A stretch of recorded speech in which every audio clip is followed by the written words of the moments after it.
দৰ্শক ৰাইজক নমস্কাৰ জনালোঁ।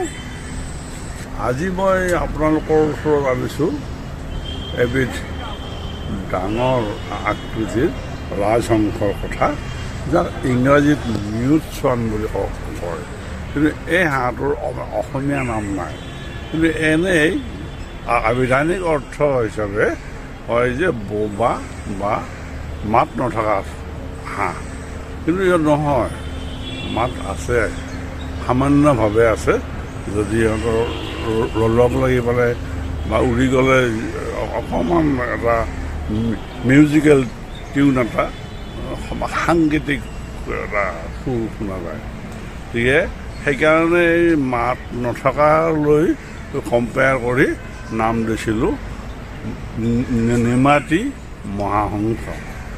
সংস্কৃত ভাষাত ইহঁতক মহাহংস বুলি কৈছে, আৰু আমি ক'ব খুজিছিলোঁ মহাৰাজহংস, কিন্তু মিল নাখায়। গতিকে মহাহংসটোকে ৰখা হ'ল। গতিকে প্ৰকাণ্ড দেহৰ এবিধ হাঁহ।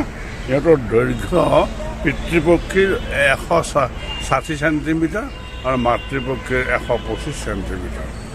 কিন্তু মানে পানীত যেতিয়া খেলি থাকে বা সাঁতুৰি নাদুৰি থাকে, তেতিয়া দুটাকে প্ৰায় সমানে দেখা যায়।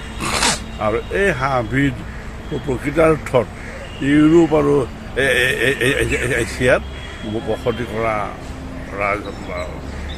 মহাহংস।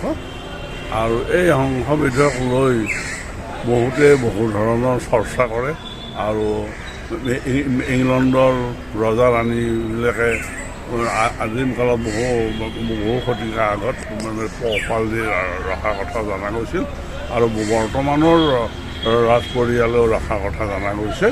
আৰু বৰ্তমানৰ ৰাজ পৰিয়ালে মাতৃপক্ষী দুটাক ৰক্ষণাবেক্ষণ দিছে, কিন্তু যদি পিতৃপক্ষী এটা দিলে হয় তেতিয়াহ'লে তাতে নিশ্চয় বংশ বৃদ্ধিৰ পৰিৱেশ এটা পালে হয়।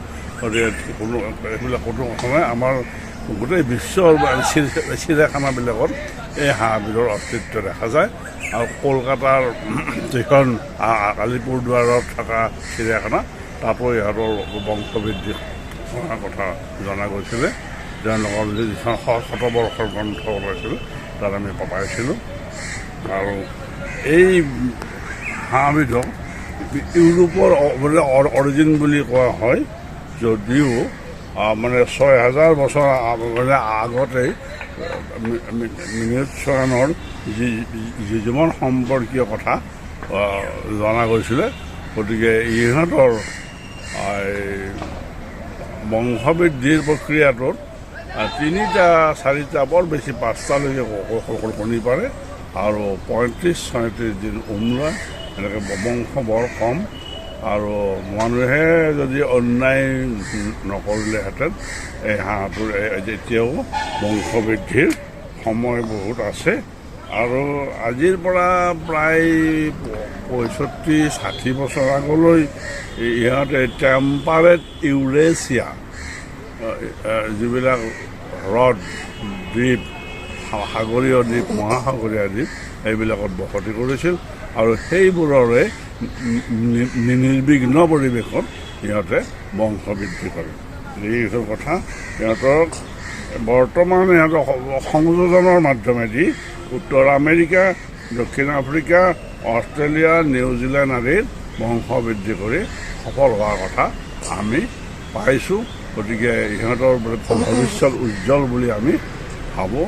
আৰু আমাৰ সংস্কৃত শ্লোকতো আছে, হংস মধ্যে বকযথা।